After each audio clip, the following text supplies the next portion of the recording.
Trust is the thing we give before we know better, before we've been burned, before we've learned to read the signs. Tonight's stories are about what happens after that. 10 people. 10 moments when the person they trusted most turned out to be someone else entirely.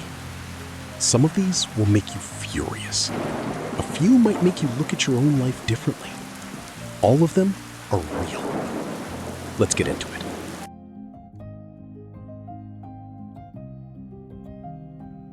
She'd been seeing her therapist for 2 years, weekly sessions. She talked about everything: her anxiety, her marriage, a childhood she was still unpacking. She trusted her completely. A friend sent her a podcast episode, said it was interesting. Something about adult anxiety patterns and relationship avoidance. She recognized the stories in the first 10 minutes. Not vaguely, specifically. The patient who grew up with a volatile parent and married a passive man. The woman in her late 30s who still couldn't say no to her mother. The examples were detailed. The language was her language. She was listening to her own therapy sessions. Anonymized, slightly altered, but unmistakably hers. She checked the podcast's start date. It had launched 4 months into her therapy. She confronted her therapist, who said the examples were composite and entirely hypothetical, who said no identifying information had been shared, who seemed more annoyed than concerned. She filed a complaint with the licensing board. She doesn't know what will come of it. She says the worst part isn't the violation. It's that she now questions every vulnerable thing she ever said out loud. She wonders how many strangers listened and recognized something of themselves. She wonders if any of them were also her.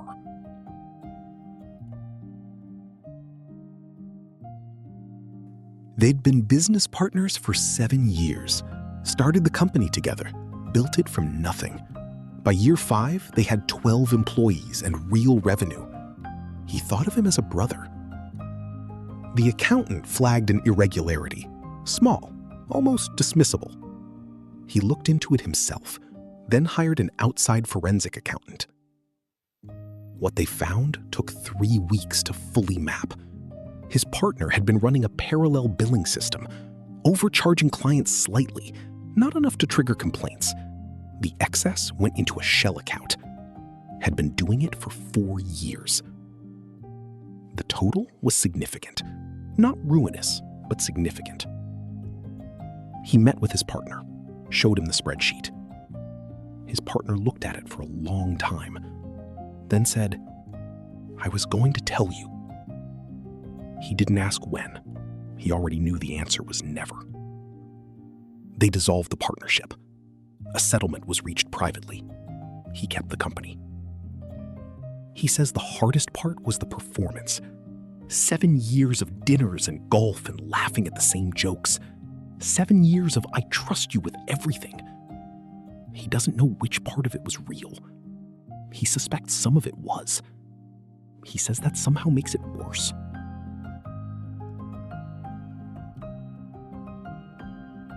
She'd been sober for 14 months. She hadn't told anyone, not her colleagues, not her wider friend group. Only her closest friend knew. She'd told her in confidence, asked specifically to keep it private. Her friend had agreed. She found out in the worst possible way. Someone at work, someone she barely knew, mentioned it casually, said they were proud of her, that it took courage. Looking at her with the expression people use when they already know your story. She went home and counted who could have told them. There was only one person. When she confronted her friend, the response was, "I just thought people should know so they could be more understanding. I only told a few people who care about you." She ended the friendship that day. She's been asked by mutual friends why they don't speak anymore. she has never explained. She says the recovery was hard. The relapse that followed was harder. She got back on track. She's at 2 years now. She says she's told no one this time. Not one person. She says you learn. Sometimes the hard way, but you learn.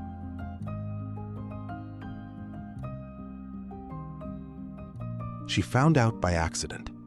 Her mother mentioned a conversation, a specific conversation, one she'd had via text with a friend 6 years earlier, a private conversation about her mother. She asked, "How do you know that?" Her mother paused. It came out slowly. When she left for college, her mother had installed monitoring software on the phone she'd bought her. Could read every text, every message. She'd done it, she said, because she was worried. She said she stopped after a year, then admitted, when pressed, that she hadn't stopped, that she'd had access until she bought her own phone at 23. 4 years of private messages, read, filed, occasionally brought up in ways she'd never understood at the time. Now she understood. She thought back through every argument her mother had seemed to win before it started. Every time she'd seemed to know something she shouldn't. Every relationship her mother had disapproved of before she'd even introduced him. She is 27. She still has a relationship with her mother. She says she doesn't know why. Maybe habit, maybe love, maybe she hasn't figured out what to do yet. She says every time her mother starts a sentence with, "I just worry about you," she has to remind herself to breathe. She'd been with the company for 5 years. Her mentor had taken her under her wing in year 1. Senior leader, respected, powerful in the way that people refer to someone as a real champion, and everyone nods. She was passed over for promotion 3 times. Each time, her mentor had said, "I fought for you. The timing wasn't right. I'll keep pushing." She was applying externally when someone in a different department told her, over a coffee, almost an aside. Had she ever wondered why her reference reviews kept coming back lukewarm? Had she ever thought to ask who was giving them? She went to HR. HR could not share the content of references, but the contact for her last 3 internal applications had all been routed through the same person. Her mentor. She left the company. She has a better job now. She found it without a single internal reference. Her mentor sent a LinkedIn message when she announced the new role. "Congratulations, so well deserved. I always knew you'd go far." She didn't reply. She said she's thought about why someone would do that. She has a theory. Some people build their reputation on other people's potential, as long as that potential never fully arrives. She said, "The day I left was the day I understood what a champion had actually been doing." They met on a dating app. He was charming, not intensely, suspiciously charming, just warm, consistent, present. They dated for a year. He proposed. She said yes. 14 months into the marriage, she got a phone call. A woman, calm voice, said she was sorry to do this. Said she'd found her number through a mutual connection. Said her name. Said she was his wife. He had married her 2 years before he met the poster. In a different state. A small ceremony, family only. He'd told that family he was traveling for work. He told this woman's family they were estranged. Bigamy. 2 marriage licenses. 2 lives. Different states. Enough distance. Enough compartmentalization. Until the other wife found something in a coat pocket. A receipt from a restaurant in a city he'd claimed not to know. He was arrested. Both marriages were annulled. He pled guilty. She says what she keeps coming back to is not the betrayal. It's the ordinary days. The Tuesday dinners, the grocery lists, the complaints about his commute. the version of him that felt completely real. She says she's not sure what to call it. She was conned, she knows that. But she also loved someone for 2 years, and she doesn't know what to do with that part.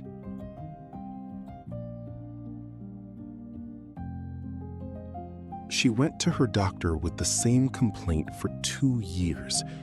Fatigue that wouldn't lift, a weight she felt in her bones. Symptoms that seemed diffuse, easy to explain away. She was 31, healthy looking, active.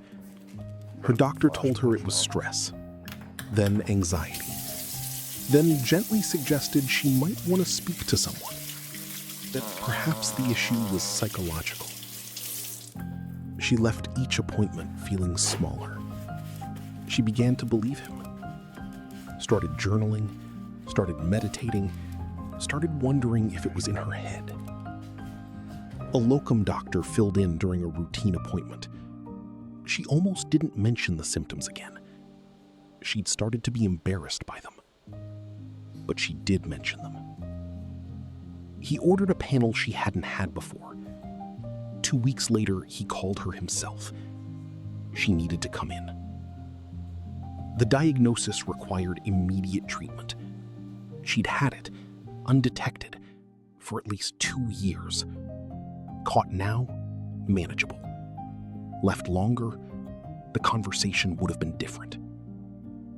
She changed doctors. She's in good health now. She posted this because she wanted to say one thing directly. If you believe something is wrong with your body, say it again and again, and find someone who listens. She said, I almost stopped saying it. She's grateful she didn't.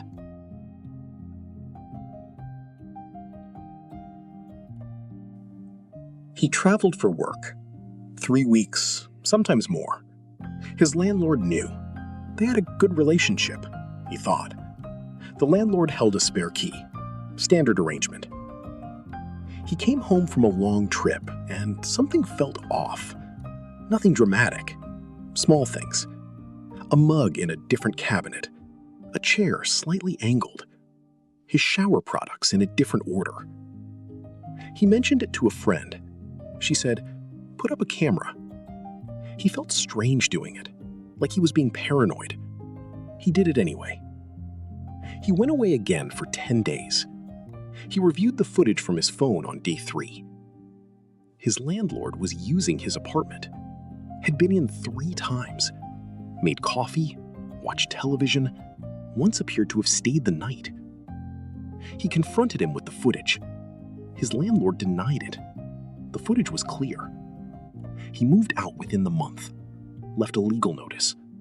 He reported it to the housing authority. He says the thing that stays with him is the intimacy of it. Someone inside your space, using your things, sleeping in your bed. Someone who had the key because you trusted them. He says he has never given anyone a spare key since. He says that's probably an overreaction. He says he does it anyway.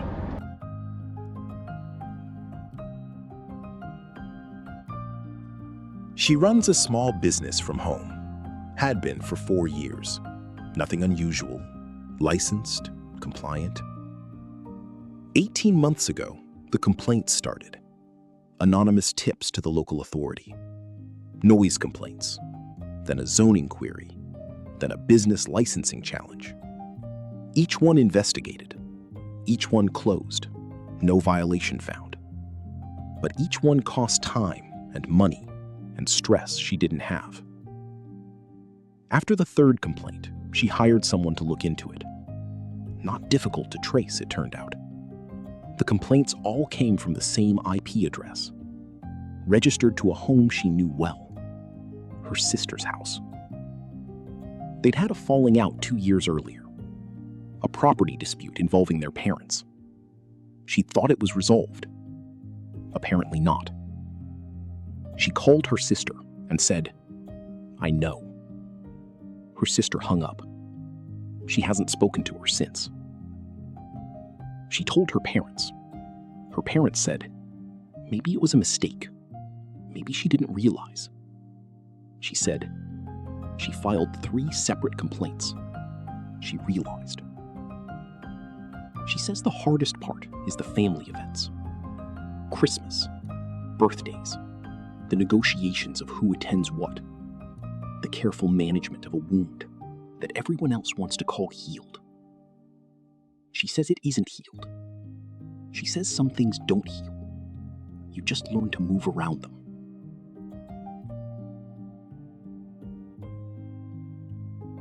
He'd been her best friend in her early 20s. Then he wasn't. He'd started a rumor about her, a damaging one, and she'd found out. She'd cut him off, moved cities, got on with it. 10 years later, he found her email. She doesn't know how. The subject line was just, "I owe you something." The email was long. She almost didn't read it. He explained what he'd done and why. He'd been jealous. She was succeeding at something he'd wanted. He'd told himself she'd never find out. He'd spent 10 years knowing what he'd done. He wasn't asking for forgiveness, he said. He just needed her to know that he knew, that someone in the world understood what had actually happened to her, and that he was sorry. She sat with the email for a week. She didn't reply. But she says something shifted. She'd spent 10 years wondering if she'd overreacted, if the damage to her reputation had been her imagination.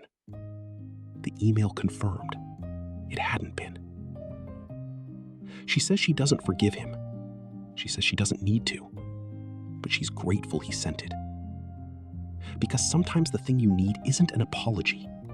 It's just someone finally saying, what happened to you was real. 10 stories, 10 people who were let down by someone they trusted. If any of these felt familiar, I want to hear about it. Leave a comment. Tell me which one hit closest. And if you have a story of your own that needs to be heard, everything stays anonymous. I'll see you next week.